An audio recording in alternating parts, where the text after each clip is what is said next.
روشنی سب کے لیے۔ اللہ سبحانہ و تعالیٰ کے نام پاک سے آغاز جو بڑا مہربان نہایت رحم فرمانے والا ہے، اور کروڑوں درود و سلام ہمارے اور آپ کے آقا حضرت احمد مجتبیٰ محمد مصطفیٰ صلی اللہ علیہ وآلہ وسلم پر کہ آپ کی خدمت اقدس میں ہدایہ درود پیش کرنا اہل ایمان کے لیے دنیا اور آخرت میں کامیابی، بھلائی، فلاح، نجات اور بلندی درجات کا ذریعہ ہے۔ اللہم صلی علی سیدنا و مولانا محمد وعلی آل سیدنا و مولانا محمد وبارک وسلم۔ ناظرین محترم، السلام علیکم ورحمۃ اللہ وبرکاتہ۔ میں ہوں آپ کا میزبان محمد رئیس احمد اور پیش کیا جا رہا ہے پروگرام روشنی سب کے لیے۔ یہ روشنی چلتے چلتے چلتے انشاءاللہ ماہ رمضان میں داخل ہو جائے گی، اور ماہ رمضان کی آمد ہے۔ ماہ رمضان بھی ہمارے لیے اس قدر محترم ہے اور اس قدر متبرک ہے کہ جس طرح کہ ایک بہت عظیم الشان کسی مہمان کی آمد ہوتی ہے، جس کو ریسیو کرنے کے لیے، جس کے استقبال کے لیے لوگ منتظر ہوتے ہیں کہ کب یہ مہمان آئے گا، کب ہم اس کی زیارت کریں گے، کب اس سے مصافحہ کریں گے، کب اس سے معانقہ کریں گے، کب اس کا احوال پوچھیں گے، اور کب ہم اپنے دل کا حال اس کو بتا سکیں گے۔ تو ماہ رمضان کی آمد ہے، اور ماہ رمضان میں چونکہ روزے رکھے جاتے ہیں، روزے فرض کیے گئے ہیں جیسا کہ پچھلی امتوں میں فرض کیے گئے تھے قرآن کریم کی روح سے، تو اس اعتبار سے ہر چیز کا کوئی نہ کوئی مقصد ضرور ہے، مقصدیت سے کوئی بھی چیز خالی نہیں ہے۔ تو ماہ رمضان کا مقصد کیا صرف یہ ہے کہ انسان بھوکا رہے، پیاسا رہے، وقتی طور پر نماز پنجگانہ کی ادائیگی کر لے، قرآن کریم کی تلاوت کر لے، تراویح پڑھ لے، یا اس کے علاوہ بھی مقاصد ہیں؟ وہ کیا ہیں؟ اس حوالے سے ہم روزہ اور اس کے مقاصد کے حوالے سے انشاءاللہ آج بات کریں گے۔ روزے اور رمضان ہمارا موضوع ہے، اس حوالے سے انشاءاللہ بہت عمدہ گفتگو۔ اگر ابھی سے یہ گفتگو آپ کے ذہن میں، آج کا پروگرام آپ کے ذہن میں محفوظ رہا، تو انشاءاللہ ماہ رمضان کی جو برکتیں آپ حاصل کریں گے اور عبادت میں جو حلاوت محسوس کریں گے انشاءاللہ، تو اس پر آپ کی کیفیت یہ جدا ہوگی۔ ہمارے ساتھ موجود ہیں ممتاز عالم دین علامہ مفتی محمد سہیل رضا امجدی صاحب، السلام علیکم ورحمۃ اللہ۔ وعلیکم السلام ورحمۃ اللہ وبرکاتہ۔ اور میرے بائیں جانب تشریف فرما ممتاز اسکالر ڈاکٹر محمد احمد قادری صاحب، السلام علیکم ورحمۃ اللہ وبرکاتہ۔ اچھا، میں یہ چاہتا ہوں کہ روزے کے مقاصد پہلے ہم اسی پہ بات کر لیں، اس پر کچھ روشنی ڈال دیں آپ، تو پھر انشاءاللہ ہم آگے بڑھتے ہیں۔ بسم اللہ الرحمن الرحیم۔ اللہم صلی علی سیدنا و مولانا محمد وعلی آلہ و اصحابہ وبارک وسلم۔ روزہ اللہ تعالیٰ کی وہ عبادت ہے کہ جس کا مقصد بھی ظاہر ہے کہ جو ہمارا خالق ہے اور جس نے ہم پر یہ عبادت فرض فرمائی، تو اسی نے اس کا جو مقصد ہے وہ بھی قرآن کریم میں بیان فرمایا۔ سورہ بقرہ کی جو آیت نمبر 183 ہے، 183، اس میں باقاعدہ فرمایا کہ یا ایھا الذین آمنوا کتب علیکم الصیام کما کتب علی الذین من قبلکم لعلکم تتقون، کہ اے ایمان والو تم پر روزوں کو فرض کیا گیا جس طرح تم سے پچھلی امتوں کے لیے بھی تھا۔ اور تم پر روزے فرض کیوں ہوئے؟ لعلکم تتقون، تاکہ تم تقوی حاصل کر سکو۔ ٹھیک ہے نا؟ اچھا، تقوی کے مادے پر غور کریں تو اس کا مادہ ہے قاف واو یا، یہ قوی بنتا ہے۔ ٹھیک ہے نا؟ یعنی آپ قوت کیسے حاصل کریں گے؟ آپ قوت کن چیزوں سے حاصل کر پائیں گے؟ یعنی جب اللہ تعالیٰ کی بارگاہ میں تقوی یعنی ڈریں گے، اور اس سے ڈر کر آپ اس کے شریعت کے منہیات کو چھوڑ دیں گے کہ جن چیزوں سے اللہ رب العالمین نے روکا ہے اس سے رک جائیں گے، گناہوں سے کنارہ کشی اختیار کریں گے، تو اللہ تبارک و تعالیٰ گناہوں سے کنارہ کشی اور اس کی نافرمانیوں سے اجتناب کرنے کی وجہ سے ہمیں قوت عطا فرمائے گا۔ لعلکم تتقون، تاکہ تم متقی بن جاؤ۔ متقی کہتے ہیں اسے ہیں جو اللہ سے ڈرتا ہو، جو اللہ کی بارگاہ میں خوف رکھتا ہو کہ میں اگر یہ نافرمانی کروں گا تو اللہ رب العالمین میری پکڑ فرمائے گا۔ ٹھیک ہے نا؟ اچھا، یہاں پر علماء ایک بات اور بیان فرماتے ہیں۔ جی فرمائیے۔ ایک تو یہ نا کہ احکامات پر عمل کرنا، اور جن چیزوں سے شریعت اسلامیہ نے روکا ہے ان سے رک جانا، یہ بھی بہت اچھا ہے کہ احکامات پر عمل کریں گے جنت ملے گی، اور منہیات سے ہم پرہیز کریں گے تب بھی جنت ملے گی، اللہ تعالیٰ کی رضا حاصل ہوگی۔ لیکن صوفیاء اس سے اوپر کی بات فرماتے ہیں۔ اچھا، وہ کہتے ہیں کہ جنت کی طلب میں احکامات کی پیروی کرنا، دوزخ سے دور رہنے کے لیے منہیات کو چھوڑ دینا، یہ بھی اچھی بات ہے، لیکن اصل یہ ہے کہ ہیرے کو نہ دیکھو، ہیرے والے کو دیکھو. اللہ تعالیٰ کی محبت میں وہ کام کرو جو اسے پسند ہے. اور جو چیزیں، جو اعمال اللہ تعالیٰ کو ناپسند ہیں تو پھر احکام کا، حکم کا انتظار نہ کرو یا نہیں کا انتظار نہ کرو. جو چیزیں ناپسند ہیں اس سے رک جاؤ، اسے تقوی کہتے ہیں. متقی وہ ہوتا ہے جو تقوی اختیار کر لے. علماء فرماتے ہیں کہ روزے کی نا 3 اقسام ہیں. اچھا ٹھیک ہے نا. یعنی اس حوالے سے جو روزہ ہے، نفس روزہ، ایک تو یہ ہے کہ عوام الناس کا روزہ، عام روزہ، وہ تو یہ ہے کہ صبح صادق سے یعنی طلوع فجر سے لے کر غروب آفتاب تک کھانا پینا اور جو ہے وہ یعنی جسے ہم کہتے ہیں کہ ازواجی ریلیشن، اسے چھوڑ دینا. ٹھیک ہے نا، اسے روزہ کہتے ہیں. لیکن ایک ہوتا ہے خواص کا روزہ، خاصوں کا روزہ. وہ یہ ہے کہ ان چیزوں کو تو چھوڑنا، کھانا پینا اور ازواجی تعلقات کو تو چھوڑنا، لیکن اس کے ساتھ ساتھ اللہ تعالیٰ کی، اس کے رسول کی نافرمانیوں کو بھی چھوڑ دینا. اصل بات یعنی اعضاء کا بھی روزہ رکھ لے. ٹھیک ہے نا. ایک تیسرا ہے اخص الخواص، یعنی خاصوں سے بھی خاص کا روزہ. وہ یہ ہے کہ ساری دنیاوی مشاغل کو چھوڑ دینا اور بالکلیہ اللہ تبارک و تعالیٰ کا ہو جانا.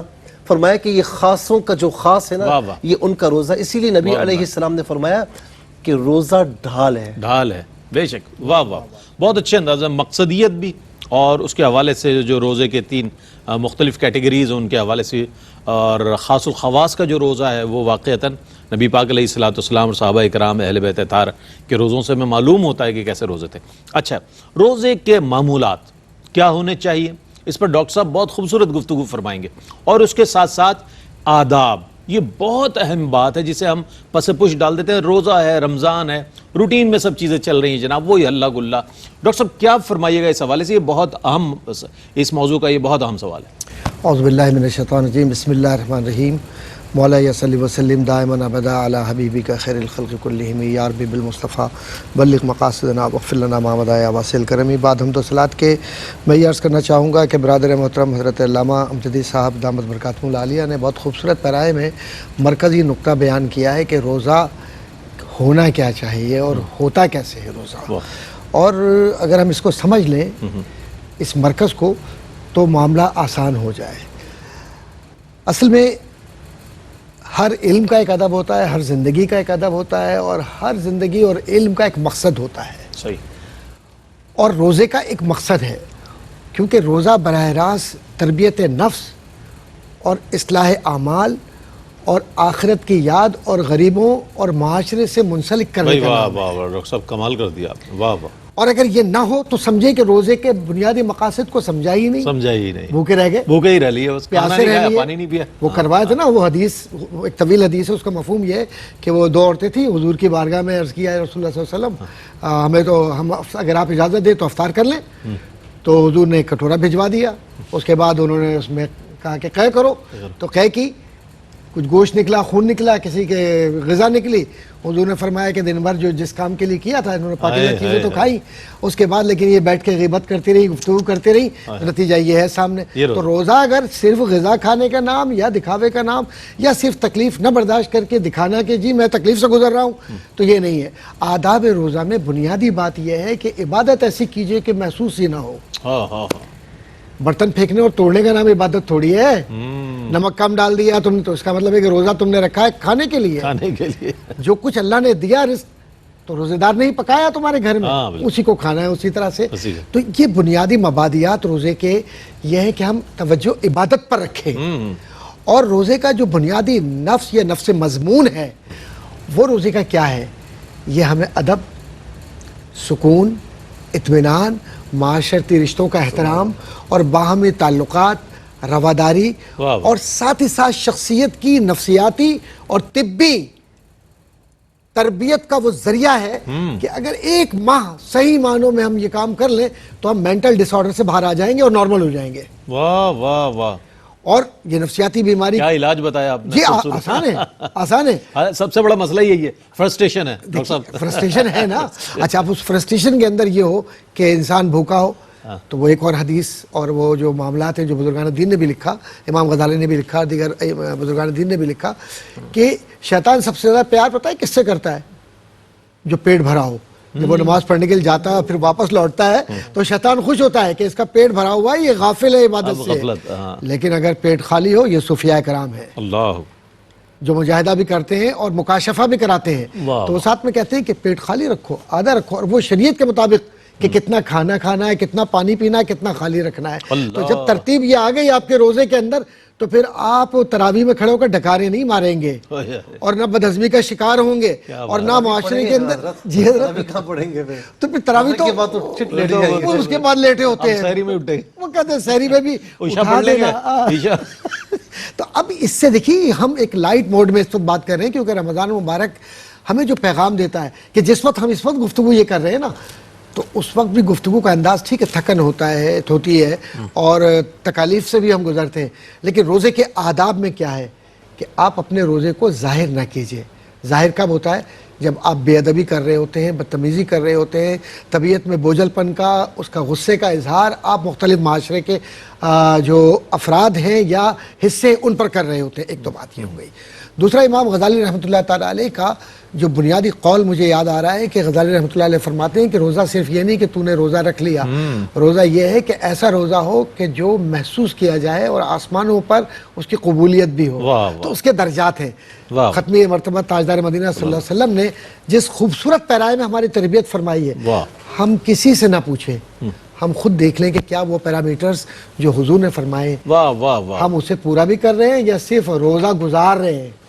تو روزہ گزارنا اور روزے سے انصاف کرنا، کیونکہ کل قیامت کے دن قرآن اور روزہ یہ شفاعت کروائیں گے اور اللہ کی بارگاہ میں یہ کھڑے ہو کر کہیں گے یا اللہ یہ قدرت رکھتا تھا غذا پر، اس نے غذا نہیں کھائی، یا اللہ یہ قدرت رکھتا ہے آرام پر لیکن رات بھر مجھے پڑھتا رہا. تو قرآن اور روزہ ہمارے شفیع ہوں انشاءاللہ بروز حشر.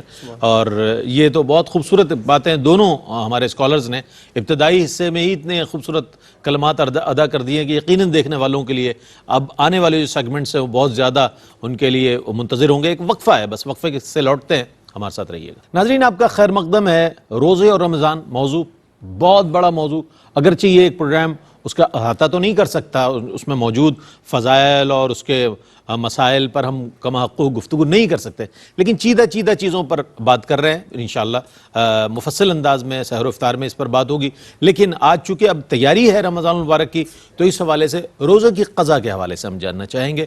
بہت سے لوگ غلطیاں کر جاتے ہیں، بہت سے لوگ اپنی مرضی اور اپنی سوچ اور سمجھ کے مطابق اس کو کوشش کرتے ہیں. ہم نے اس طرح کر لیا تھا تو ایسے ہو گیا. روزے کی اگر قضا ہو جائے تو اس حوالے سے میں چاہتا ہوں کچھ رہنمائی فرمائیے. دیکھیں قبلہ ڈاکٹر صاحب نے بڑی خوبصورت باتیں ارشاد فرمائی. اچھا، اس پر آنے سے پہلے میں ایک بات اور بھی کہنا چاہوں گا کہ اللہ کے نبی صلی اللہ علیہ وسلم کی ایک حدیث پاک جو روزے کے مقصدیت کی طرف اشارہ کر رہی ہے. حضور نبی کریم علیہ السلام نے فرمایا کہ تم میں سے کوئی روزہ رکھتا ہے نا اور وہ لغو باتوں کو نہیں چھوڑتا، صحیح ہے نا، گالم گلوچ نہیں چھوڑتا، ساری چیزیں وہ کر رہا ہے، کوئی ایکٹیویٹی، تو فرمایا کہ پھر بھوکے پیاسے رہنے کے سوا کچھ اور نہیں حاصل ہوا اسے. یعنی روزہ تو رکھ لیا اس نے، لیکن روزے کے مقصد جو مقصدیت ہے روزے کی اس سے وہ محروم رہا. تو اللہ تبارک و تعالی ہمیں ایسا روزہ رکھنے کی توفیق عطا فرمائے جیسا روزہ اللہ رب العالمین کو پسند ہے. پھر اس میں خاص بات اور بھی ہے کہ روزے جیسی اہم عبادت جو ہے نا ہمیں اس بات کی طرف بھی لے کر جاتی ہے کہ ہم ریاکاری سے اخلاص کی طرف آ جائیں. کیا بات، ٹھیک ہے نا. آپ نے روزہ رکھا نا، کسی کو نہیں پتا نا کہ آپ کو پیاس لگ رہی ہے یا نہیں لگ رہی. آپ یہی کہیں گے یار بڑی پیاس لگ رہی ہے، یار بھوک اتنی زیادہ لگ رہی ہے. آج فقیر نے جو نا وہ اٹھ نہیں پایا تھا تو سحری میں نہ کھایا نہ پیا یار. اچھا، ایسے کہنے سے کہ روزہ کتنا متاثر ہوتا ہے؟ متاثر تو نہیں، مطلب روزہ اس کے ثواب میں، فرض پر تو کوئی اثر نہیں پڑتا، لیکن مقصدیت فوت ہوتی ہے نا. اب جتلا رہے روزہ اللہ کے لیے. جی، کیونکہ حدیث پاک میں ہے کہ حدیث قدسی ہے کہ نبی علیہ السلام فرماتے ہیں کہ اللہ رب العالمین فرماتا ہے کہ ہر نیکی کی جزا میں 700 گنا تک عطا فرماتا ہوں. اللہ، الا الصوم، مگر روزہ. فرمایا کہ یہ میرے لیے ہے. اور انا اجزی بھی اور انا اجزا بھی دونوں روایات میں ہے. واہ واہ. انا اجزی بھی کا مطلب یہ ہوگا کہ روزہ میرے لیے ہے اور میں ہی اس کی جزا عطا فرماؤں گا. اور اجزا بھی کا مطلب یہ ہوگا کہ روزہ میرے لیے ہے اور میں خود اس کی جزا بن کر اپنے بندے کو عطا فرماؤں. میں خود اس کی جزا ہوں. ٹھیک ہے نا؟ کیا بات. جسے رب تعالیٰ مل جائے تو باقی کیا رہ جاتا ہے؟ کیا چاہیے؟ باقی نہیں کیا جاتا ہے. کیا بات. تو اسی لیے یہاں پر ہمیں ریاکاری سے آپ نے اخلاص کہا کی تھا نا طرف گزشتہ جواب میں ہیرے کو نہیں ہیرے والے کو دیکھو. جی یہ والے. کیا الحمدللہ بات. یہی روزہ ہمیں ریاکاری سے اخلاص کی طرف لے کر جاتا ہے.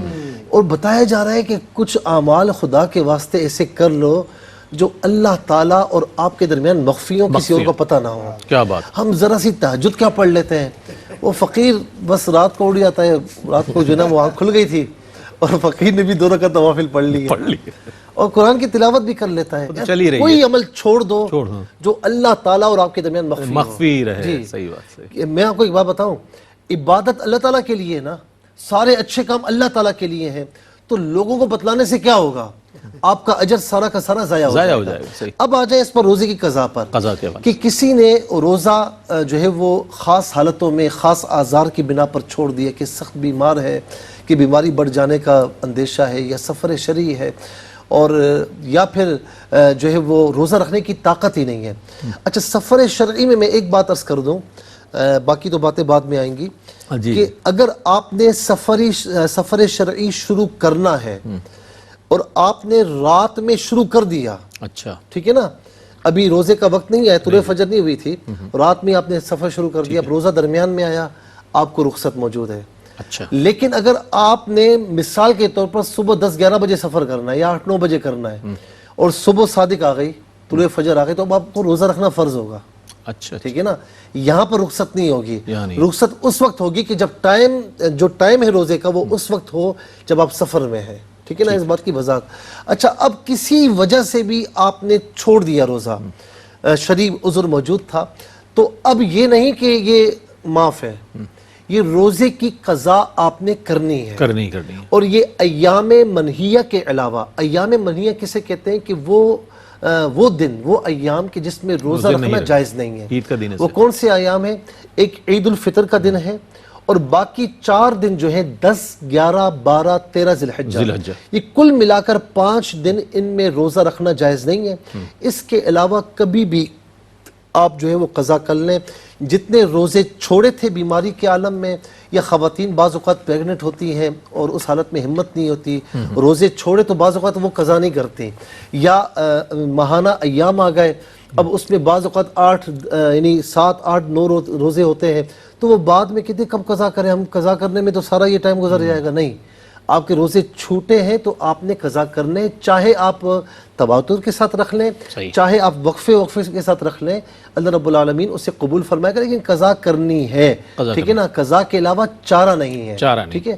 اچھا, اس میں ایک بات اور بھی ہے کہ وہ لوگ کہ جو بڑی راتوں میں بڑے دن روزے رکھتے ہیں, نفلی روزے, جیسے محرم میں بھی آتا ہے, پھر شعبان المعظم میں بھی لوگ رکھتے ہیں, یاد رکھیں کہ جب تک فرض روزے آپ پر بار ہے, تو اس وقت تک نفلی روزے قابل قبول نہیں ہوں گے. کیونکہ اصول ہے کہ جب تک فرض آپ پر ہے تو اس وقت تک نفلی کوئی بھی عبادت وہ معلق رہتی ہے. تو علماء یہ بیان فرماتے ہیں کہ جو نفلی روزے رکھنے کا عادی بھی ہو بڑی رات میں, بڑے دن میں, تو فرمایا کہ وہ پھر جو قضا ہوگی اس کی نیت کے ساتھ رکھے گا, نفلی روزہ نہیں رکھے گا. اچھا, ایک قضا کی ضمن میں ایک اور سوال میں کر دیتا ہوں, چونکہ ظاہر ہے ہمارے ناظرین دیکھ رہے ہیں, ڈاکٹر صاحب کی اجازت سے. اچھا, چونکہ قضا روزے میں یہ ہوتا ہے, کہا جاتا ہے کہ اگر 5-7 روزے رہ گئے گزشتہ رمضان کے, اب وہ شعبان میں رکھنا چاہ رہا ہے, یہ کہا جاتا ہے کہ متواتر رکھنے ہیں یہ روزے, اس میں کوئی گیپ نہ ہے, شرط نہیں ہے اس میں. تو اس وجہ سے لوگ یہ کہتے ہیں بھئی متواتر تو ہم رمضان میں بھی ہمارے لیے ظاہر ہے, یہ تو جن دنوں میں نہیں رکھے جاتے, تو ایسی کوئی کنڈیشن نہیں ہے. رمضان کی قضا میں متواتر ہونے کی کوئی کنڈیشن نہیں, کوئی کنڈیشن, جب رکھ سکتے ہیں جتنے اس کی تعداد پوری کرنی ہے, جس طرح ٹھیک ہے. ٹھیک. اچھا, اب ہم یہ جیسے کہ سفر کے حوالے سے بتایا, مفتی صاحب نے بہت اچھے انداز میں بتایا, روزہ کسی عذر کی وجہ سے, بیماری کی وجہ سے, اب جیسے شدید گرمی کی ڈاکٹر صاحب پریڈکشن ہے کہ اب جو روزہ رمضان آ رہا ہے اس میں شدید گرمی اور ہیٹ سٹروک کی بھی جو ہے پریڈکشن, اللہ تعالیٰ فضل فرمائے, تو ایسی صورت میں روزہ ترک کرنے کے حوالے سے کیا حکم ہے؟ میں چاہتا ہوں اس پر کچھ کلام فرمائیں. ایک بات عرض کرتا چلوں قبلہ مفتی صاحب کی اجازت سے, کہ دین اسلام بہت لچکدار ہے. جی بالکل. اور انسانی فطرت کے مطابق ساری آسانیاں آسائشیں دین نے دی ہوئی ہیں. اس میں مزید آسانیاں اور آسائشیں تلاش نہ کیجیے خواہشات کی بنیاد پر. میں بہت سیدھی بات کر رہا ہوں. ایسے لوگ خسارے میں ہیں کہ جو عبادت کے ساتھ مذاق کر کے یہ سمجھتے ہیں کہ انہوں نے عبادت کر لی, ہیلے بہانے تلاش کرتے ہیں. بھائی گرمی اگر ہے تو ذرا سا آپ ان لوگوں کی طرف بھی توجہ دیجئے جو بھٹے پہ کام کر رہا ہے. شدید ترین گرمی ہے پنجاب کے علاقوں میں, سندھ کے علاقوں میں. مزدور جو لوگ یہاں پر کھدائیاں کر رہے ہیں بیچارے, دن بھر کام کر رہے ہیں دھوپ کے اندر, ہے نا. اور آپ حیران ہوں گے کہ ایسے لوگ کبھی شکوہ بھی نہیں کرتے. ان کے چہروں پر ایک خوشی کی لہر ہوتی ہے کہ اللہ ہم رزق حلال کما رہے ہیں, ہم رزق حلال کما رہے ہیں اور ساتھ میں تیری عبادت بھی کر رہے ہیں. تو انہیں یہ روزہ طاقت دیتا ہے, روزہ کمزور نہیں کرتا ہے. یہ بات دور کر لیجئے کہ ہم یہ سمجھتے ہیں کہ شاید ہم یہ روزہ رکھیں گے تو ہم کمزور ہوں گے. وہ جو تقویٰ کی بات قبلہ مفتی صاحب نے کہی تھی نا, تو تقویٰ طاقت دیتا ہے, تقویٰ کمزور نہیں کرتا. تو یہ غلط فہمی پہلے تو ہم دور کر لیں. اور دوسری بات یہ ہے کہ اب بہت گرمی آ گئی ہے, لہٰذا اب میں تو روزہ نہیں رکھوں گا. تو سوال یہ ہے کہ اس گرمی کی حالت میں روزہ ترک کرنے کا فیصلہ آپ کریں گے یا شریعت کرے گی؟ طے کر لیں آپ. کیا بات ہے, کیا بات. اگر آپ ہی مفتی اعظم ہیں تو پھر آپ ہی کر لیجئے, پھر بقیہ بہانے تلاش مت کیجئے. اور اگر واقعی اس جگہ پر پہنچ جاتے ہیں خدا نخواستہ جہاں جان کا خطرہ ہے, موت واقع ہو سکتی ہے, کیفیت یہ ہے کہ آپ بے ہوش ہو گئے یا ایسی کیفیت ہے کہ آپ اتنا نڈال ہو گئے کہ اب آپ کو ہوش نہیں ہے, تو وہ شریعت اجازت دے رہی ہے, اس کے معاملات دوسرے ہیں. لیکن ذرا سا آپ پیدل چلے اور آپ کے وجود پر ذرا سی گرمی پڑی کیا تو آپ نے جناب بلبلانا شروع کر دیا, تو کیا آپ پھر ان قربانیوں کو فراموش کر دیں گے جو بزرگان دین نے دی ہیں کربلا کے اندر؟ تو ایسا نہیں ہے. کربلا والوں کے بھی روزے ہوا کرتے تھے اور ہوا کرتے رہے ہیں ہمیشہ, اور انہوں نے جو روزوں کے معیار کو مقرر کر دیا وہ معیار وہ ہے جو قرآن و سنت کا ہے. اب ایک بات عرض کرتا چلوں, مسافر ہے, دودھ پلانے والی ہے, یا کوئی بیماری ایسی ہے کہ جس میں ایک شیخ اکبر یا ایک بہت ہی بزرگ ہے, کوئی ضعیف ہے, نحیف ہے, مر سکتا ہے, خطرہ ہے, تو دیکھیے اس میں رخصت ہے. حضرت نے قبلہ نے علامہ صاحب نے بھی بیان کیا ہے اس میں. لیکن اب اگر ہم ہر شے کو بہانہ بنا لیں, یار میں تو آج اتنا بیمار ہوں اور ڈاکٹر سے دوستی ہے, ڈاکٹر نے کہا ہاں ایسا کریں کہ چھوڑ دیں آج, کوئی بات نہیں روزہ, تو گناہگار یہ بھی ہوا. اور یہ پوری زندگی بھی اگر روزہ رکھے تب بھی وہ روزہ جو تلف کیا اس نے, یا توڑا ہے یا روزے کو چھوڑا ہے, اس روزے کے برابر عبادت نہیں کر سکتا. کیوں نہیں کر سکتا؟ اس لیے کہ وعید آئی ہے کہ جان بوجھ کر روزہ قضا کرنا یا جان بوجھ کر روزے کو توڑنا کتنا بڑا گناہ ہے, ذرا اس کو پڑھ لیجئے. اچھا ایک بات اور, اللہ تعالیٰ ہمیں خوفزدہ نہیں کرتا, اللہ تعالیٰ ہمیں راغب کرتا ہے کہ مجھ سے پیار کرتے ہو تو میری قربانی دو. وہی ڈاکٹر صاحب سبحان اللہ سبحان اللہ. تو آپ یہ مت سوچیں کہ اللہ تعالیٰ جو ہے وہ ہمیں خوفزدہ کر رہا ہے کہ عبادت قبول نہیں ہو, کہ پنشمنٹ ہی پنشمنٹ ہے, ایسا نہیں ہے. وہ صرف ایک وہ ہے اپنی طرف متوجہ کرنا ہے, رحمت تلاش کر رہی ہے کہ آجا آجا, یہ تو 70 ماہوں سے زیادہ پیار کرتا ہے, یہ کیسے دھتکارے گا یا ہمیں الگ کرے گا یا محروم کرے گا. لیکن ایک بات عرض کرتا چلوں, رحمت اللہ علیہ صلی اللہ علیہ وسلم نے جو اصول فراہم کر دیے, روزہ رکھ لیا, غیبت کر رہے ہیں, چغلی کر رہے ہیں, حسد کر رہے ہیں, کینہ کر رہے ہیں, شہوت کی نظر ڈال رہے ہیں, اور آپ جناب جھوٹی قسمیں کھا رہے ہیں شے کو بیچنے کے لیے, واللہ باللہ تاللہ, یہ اس طرح کی گفتگو ہو رہی ہے, تو ہم ان ایسے کام میں کیوں جائیں جو رب کی رضا سے ہمیں دور لے جائے. بلکہ حضور تو یہ فرماتے ہیں کہ جو روزے دار ہے اس کی منہ کی جو بو ہے وہ مجھ سے بھی زیادہ رب کو پسند ہے. واہ واہ واہ, کیا بات, کیا بو کہا ڈاکٹر صاحب نے, بدبو نہیں کہا. یہ ذرا اس نے اہتمام دیکھیے, بو ہونا چاہیے. لوگ کہتے ہیں بدبو آ رہی ہے روزے دار کے منہ سے, نہیں, بو آ رہی ہے, وہ تو اللہ کو بہت پسند ہے. اور دوسری بات یہ جو اسلام کا جو پیغام ہے نا, کہ جو وعیدات ہیں, جو سزائیں ہیں, وہ اس لیے نہیں ہے کہ لوگوں کو ڈائے, اس لیے کہ اللہ کی طرف آ جائے انسان, باز آ جائے ان چیزوں سے اور واپس لوٹ جائے اور اللہ کی بارگاہ میں رجوع کر لے, پروردگار مجھ سے غلطی, وہ معاف کرنے والا بڑا مہربان ہے, ستار العیوب ہے, عیب پوشی فرمانے والا ہے, غفار الذنوب ہے, گناہوں کو معاف فرمانے والا ہے, ایسا کریم رب ہے. ایک وقفے کے بعد لوٹتے ہیں, ہمارے ساتھ رہیے گا. جناب خیر مقدم آپ کا روزے اور رمضان موضوع اتنا خوبصورت, گفتگو اتنی جامع اور معنی گفتگو ایسی کہ جو اگر ہم یاد رکھیں تو ہمارے لیے بہت کار فرما ہوگی آگے چل کر. ماہ رمضان المبارک کے حوالے سے بات ہو رہی ہے. ڈاکٹر صاحب اپنے مفتی صاحب کیا فرمائے گا؟ اگرچہ یہ بات ذرا قبل از وقت نظر آ رہی ہے، لیکن کہا جاتا ہے، اساتذہ نے فرمایا کہ اچھی باتوں کا اعادہ کرتے رہنا چاہیے تاکہ وہ یاد رہیں. اب ماہ رمضان کی آمد ہے، کیا شیڈول ترتیب دیا جائے، کس انداز میں اپنے معمولات زندگی کو آگے بڑھایا جائے کہ ماہ رمضان المبارک میں ہم صحیح طور پر مستعدی کے ساتھ عبادت بھی کریں، روزے بھی رکھیں، تراویح بھی پڑھیں، اور اس کے تمام فیوز و برکات اور فضائل جو ہیں اس کے پیش نظر رکھتے ہوئے ہم اس ماہ رمضان کی برکتیں حاصل کر سکیں؟ کیا فرمائیے گا؟ دیکھیں، ایک بات تو یہ ہے کہ جس طرح قبلہ ڈاکٹر صاحب نے جو فرمایا نا کہ غیبت بھی کر رہے ہو، چغلی بھی لگا رہے ہو، اور روزی بھی چل رہا ہے، لگائی بجائی بھی چل رہی ہے، سارے الٹے سیدھے کام چل رہے ہیں، تو ایک وقت میں پھر دو کام نہیں ہو سکتے کہ رحمان کو بھی راضی، شیطان کو بھی راضی. ایک کو راضی کرو نا یار. پھر حشر میں کس سے مانگو گے کہ مولا ہمیں جزا عطا فرما؟ تو وہ جو حدیث پاک میں نے سنائی کہ وہ پھر بھوکا اور پیاسا رہنا رہ جاتا ہے، پھر وہ مقصدیت سے محروم ہوتا ہے. اچھا، میں نے پہلے نماز کے باب میں بھی کہا، ہم نے اسی پروگرام میں کہا تھا کہ مفتی یہ فتویٰ دیتا ہے کہ یہ اس طرح کرو گے تو ہو گیا، عبادت ہو گئی. قبول ہوئی یا نہیں یہ نہیں کہہ سکتا، مفتی نہیں کہہ سکتا یہ، حتمی طور ٹھیک ہے پر. نا؟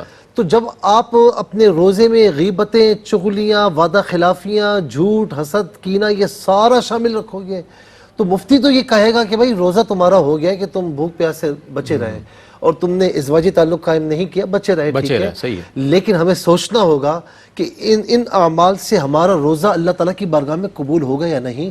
یہ ایک بہت بڑی فکر ہے جو اس پروگرام سے دی جا رہی ہے. دوسرا یہ کہ یہ روزہ ہمیں کیا کیا نہیں سکھاتا، کیا کیا نہیں سکھاتا.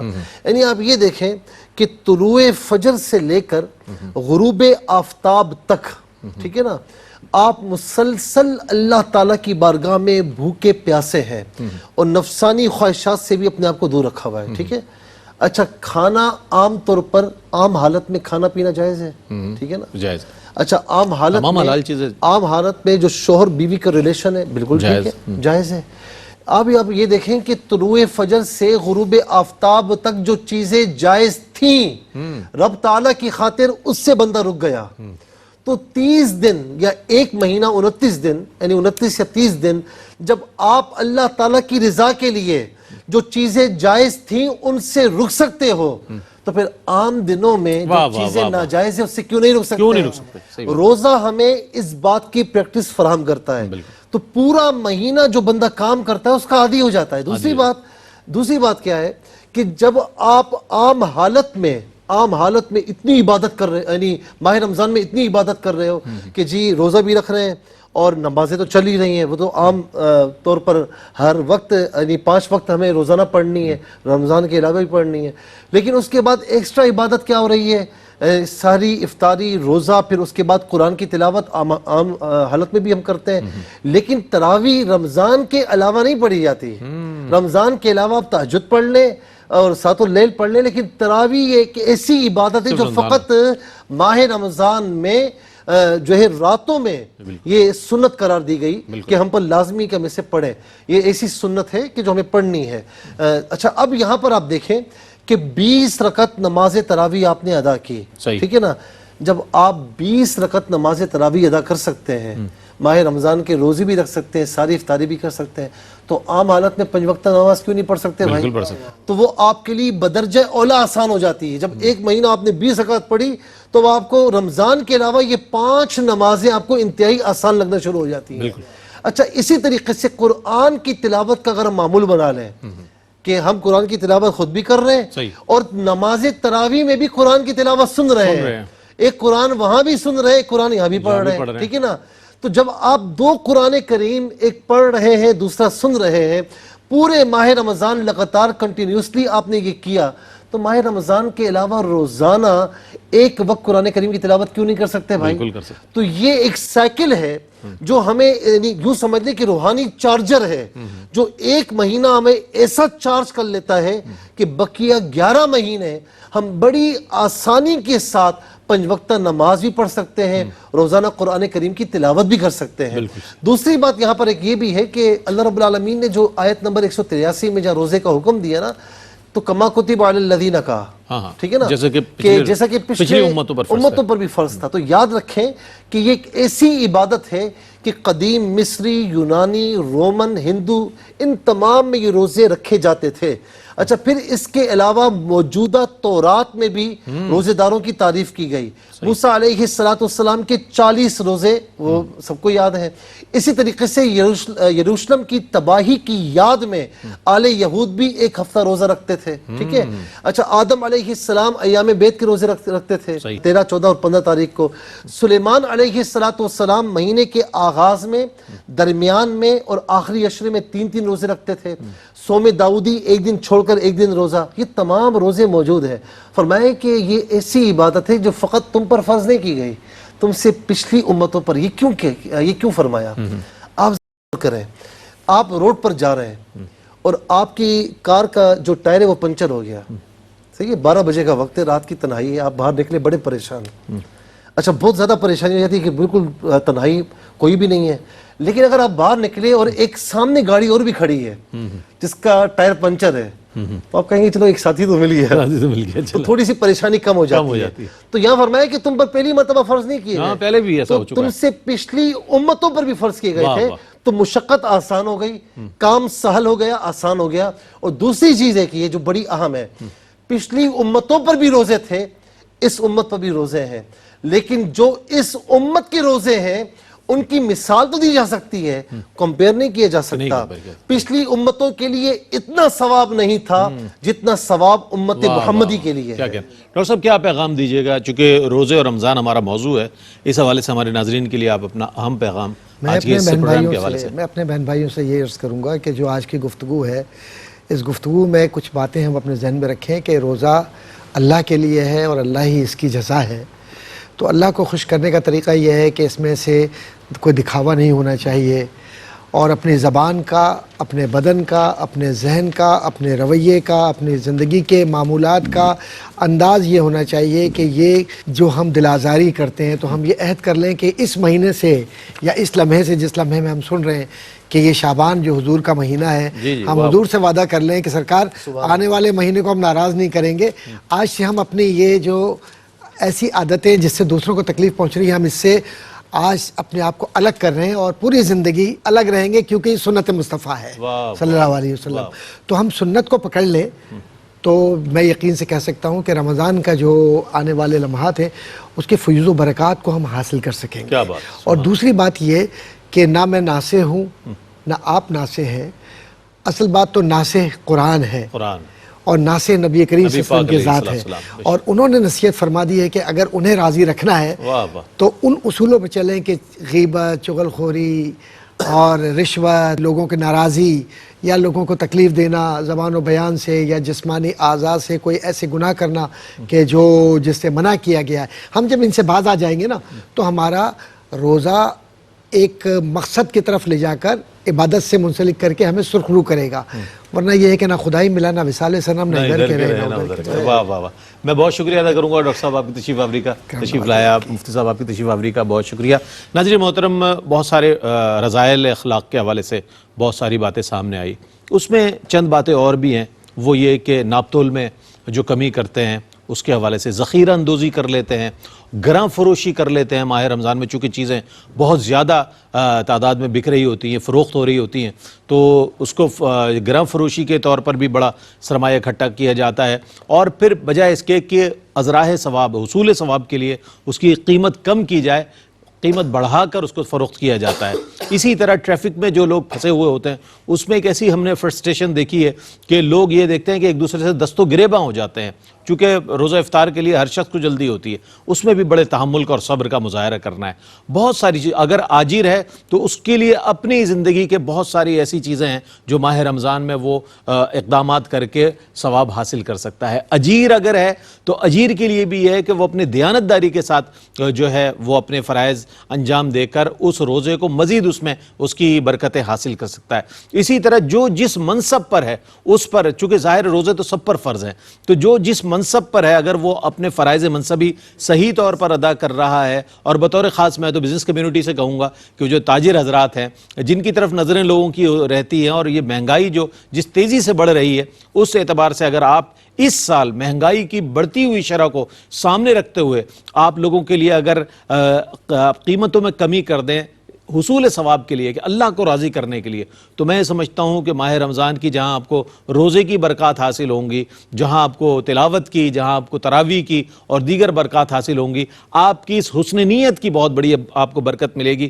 کہ آپ کو اللہ تعالیٰ نے توفیق عطا فرمائی کہ آپ مخلوق خدا کی خدمت کے لیے اپنے اس جذبے کے تحت جو ہے اپنے امور انجام دے رہے ہیں۔ دعا ہے کہ آنے والا رمضان ہمارے لیے باعث برکت ہو، باعث رحمت ہو، اور پہلا عشرہ جو ہے عشرہ رحمت ہو، ہمارے لیے واقعی عشرہ رحمت ثابت ہو جائے، ہم ایسی عبادت کر سکیں۔ دوسرا عشرہ مغفرت ہو کہ ہم اللہ سے اپنی مغفرت کرا سکیں، اور تیسرا عشرہ نجات ہو، جہنم سے آزادی کا عشرہ ہمارے لیے ثابت ہو کہ ہم جہنم سے جتنے رذائل ہیں، ضروری نہیں ہے کہ صرف رمضان المبارک میں اس سے پیچھے رہیں، 12 مہینے اس کے لیے ضرورت ہے ہمیں کہ ان رذائل اخلاق سے دور رہیں اور فضائل اخلاق کے قریب چلے جائیں، تاکہ ہم ایک بہترین مسلمان لوگوں کے سامنے آ سکیں اور ایک بہترین معاشرے کی تشکیل کر سکیں۔ اس کے ساتھ ہی اپنے میزبان محمد رئیس احمد کو اجازت دیجیے۔ اللہ حافظ۔